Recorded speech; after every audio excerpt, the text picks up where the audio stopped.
اعوذ باللہ من الشیطان الرجیم بسم اللہ الرحمن الرحیم اہدنا الصراط المستقیم۔ یہ مقام وہ آ گیا کہ یہاں تک تو اے پروردگار ہم پہنچ گئے، تیرے فضل سے، تیرے کرم سے۔ فطرت سلیمہ بھی تیری عطا کردہ تھی، عقل سلیم بھی تیری ودیت کردہ تھی، ان دونوں کی روشنی سے ہم یہاں تک تو پہنچ گئے۔ اب ہماری جو ضرورت ہے، احتیاج ہے، وہ کیا ہے؟ اہدنا الصراط المستقیم، ہدایت بخش ہمیں سیدھے راستے کی۔ یہاں دو باتیں سمجھ لیجئے۔ انفرادی سطح پر انسان کے لیے نہ معلوم کتنے مرحلے آتے ہیں ہر روز کہ جس میں وہ ایک چھٹک کر کھڑا ہو جاتا ہے، یہ کروں یا یہ کروں۔ دو آلٹرنیٹو سامنے آ رہے ہیں، فیصلہ کرنا مشکل ہو رہا ہے۔ قدم قدم پر ہدایت کی ضرورت ہے، اور اجتماعی طور پر نوع انسانی تین بڑے بڑے تمدنی مسائل میں واقعہ یہ ہے کہ تسلیم کر لیا جانا چاہیے کہ عقل انسانی اس کو راستہ نہیں دکھا سکتی۔ عام معاشرتی سطح پر مرد اور عورت کے درمیان حقوق اور اختیارات کا کیا توازن ہو، ناممکن ہے، انسان طے نہیں کر سکتا۔ انسان یا مرد ہے یا عورت ہے۔ عورت سوچے گی اپنے اپنے جذبات کا، اپنے خیالات کا لحاظ رکھے گی، مرد کے جذبات و احساسات کا اس کا کوئی تصور ہی ممکن نہیں۔ مرد سوچے گا اسے اپنے احساسات معلوم ہے، لیکن یہ کہ عورت کے احساسات سے وہ نابلد ہے، ان کو محسوس کر ہی نہیں سکتا۔ لا محالہ وہ اپنے بارے میں وہ جو بھی نظام بنائے گا اس میں وہ اپنی بالادستی رکھے گا۔ وہ تو ایک ہی ہستی ہو سکتی ہے کہ جو دونوں کی خالق ہے، مرد کی بھی عورت کی بھی، اور اس کو دونوں سے محبت ہے، دونوں کا خیر خواہ ہے، دونوں کا رب ہے، دونوں کو پروان چڑھانا چاہتا ہے۔ اسی طرح فرد اور معاشرہ یا ریاست، حکومت اور ریاست ہمیشہ یہ چاہتی ہے کہ سارے اختیارات ہمارے ہاتھ میں آ جائیں، ٹوٹلیٹیرین سوسائٹی ہو، بس ہم حکم دیں اور لوگ اس پر چلیں۔ افراد یہ چاہتے نہیں، ہمیں آزادی ہونی چاہیے۔ اب آپ دیکھیے کہ دنیا میں کتنے جھگڑے چلتے ہیں اسی پر، فریڈم فریڈم فریڈم۔ وہ فریڈم واقعتاً اپنی جگہ پر ایک شے ہے، افراد کی آزادی ہونی چاہیے، لیکن افراد کی آزادی اتنی نہ ہو جائے کہ وہ مادر پدر آزاد ہو جائے، کوئی قانون، کوئی قاعدہ، کوئی اخلاقی کوئی حدود اور قیود جو ہے ان کا پابند نہ رہے۔ تو اب کہاں ہے وہ نقطہ اعتدال کہ جس میں انسان کی انفرادی آزادی، انفرادی اختیار اور ادھر اجتماعی مصلحتیں جو ہیں ان کو بیلنس کیا جا سکے؟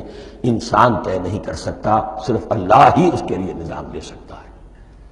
تیسرا مسئلہ ہے سرمایہ اور محنت، اس میں کیا توازن ہو؟ سرمایہ اور محنت دونوں مل کر کچھ بنا رہے ہیں، کچھ پروڈیوس کر رہے ہیں۔ اب اس میں نفع جو ہوا ہے اس میں سرمایہ کا کتنا حصہ ہونا چاہیے اور لیبر کا کتنا ہونا چاہیے، کون طے کر سکتا؟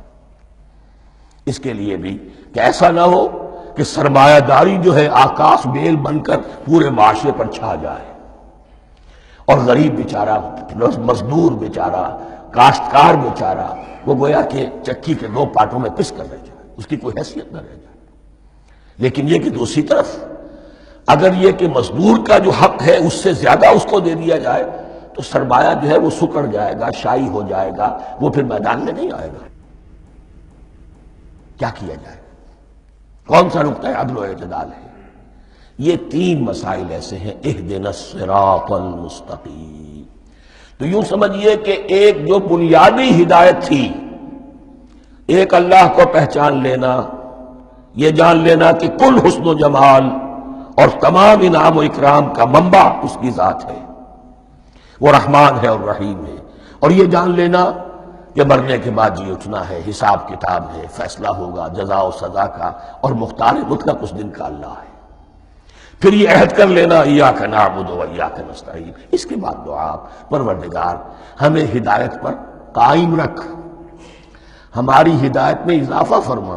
اس ہدایت کے لفظ کو سمجھ لیجئے، بنیادی ہدایت، تفصیلی ہدایت، قدم قدم پر ہدایت، ہدایت پر ہدایت۔ والذین اہتدوا زادہم ہدی، جو لوگ ہدایت کے راستے پر آتے ہیں اللہ ان کی ہدایت میں اضافہ کرتا ہے۔ تو یہ قدم قدم پر ہمیں ہدایت کی ضرورت ہے اور مرحلہ وار ضرورت ہے۔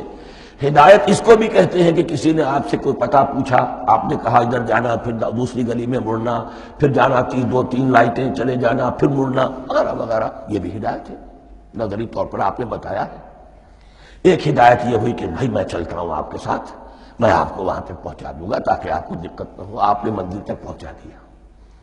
ان دونوں کے درمیان، یہ تو میں نے ایک فرد کی مثال دی ہے، اللہ اور بندے کے درمیان نہ معلوم کتنے مراحل ہیں ہدایت کے. تو کسی وقت بھی انسان اپنے آپ کو ہدایت خداوندی سے مستغنا نہیں سمجھ سکتا. اور نہیں تو پروردگار جو ہدایت دی ہے اس کو ہدایت پر قائم رکھ. کیا پتہ شیطان کا کوئی حملہ، کیا پتہ ہمارے نفس کی کوئی شرارت کسی ایسے رخ پر ہمیں ڈال دے کہ اب تک کی ساری کمائی بھی ضائع ہو جائے. لہذا یہ نہ سمجھیے کہ جب یہ ساری چیزیں ان کو معلوم تھی، وہ ان چیزوں کا تو اقرار کر رہے تو اب ہدایت کون سی مانگ رہے ہیں. تو ہدایت کا تو بڑا میدان کھلا ہوا ہے. اور اس ہدایت کی وہ جو میں نے آخری شکل آپ کو بتائی ہے کہ منزل مقصود تک پہنچا دے، یہ ہدایت بھی قرآن مجید میں اس معنی میں بھی لفظ آیا ہے کہ اہل جنت جب جنت میں داخل ہوں گے تو جو ترانہ حمد ان کی زبان پر اس وقت ہوگا وہ کیا ہے؟ الحمدللہ الذی ہدانا لہذا وما کنا لنہتدی لولا ان ہدانا اللہ. کل شکر اللہ کا جس نے ہمیں یہاں تک پہنچا دیا، ہدایت دی یہاں تک پہنچا دیا. اور ہم ہرگز نہ پہنچ پاتے، ہم ہرگز ہدایت یافتہ نہ ہو سکتے اگر اللہ ہی ہمیں ہدایت نہ دیتا. اہدنا الصراط المستقیم، سیدھا راستہ. صدق اللہ العظیم.